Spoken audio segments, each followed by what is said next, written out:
Lah terus apa wis ditambani? Wis dituntun. Undangke Pak Mantri ning ora nggawa sotek. Aku mung dikai salep. Awakmu kok ting groweng kaya ngono kuwi? Aku dhewe ora ngerti kok, Pak. Iki maune mung mlentring cilik. Tak ukur pecah banyu, jebul banyune iki nek tiba ning awak sing waras dadi mbrabak. Lara tenan, Pak. Aku jare sok tok kukur. Dek mbiyen dek urung nyanyah.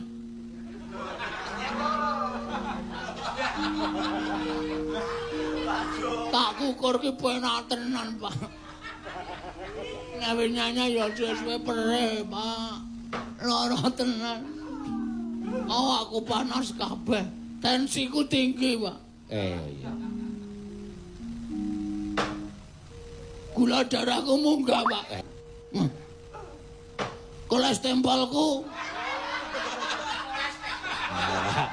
Ora iso ngarane kok. Apa jenenge? Kolesterol.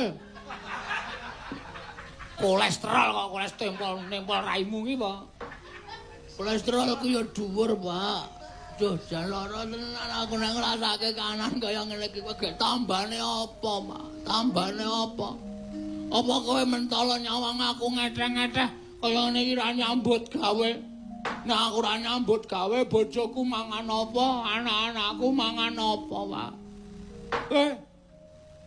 Aku dhewe ya bingung, Bagong. Ah, lanjur kudu piye?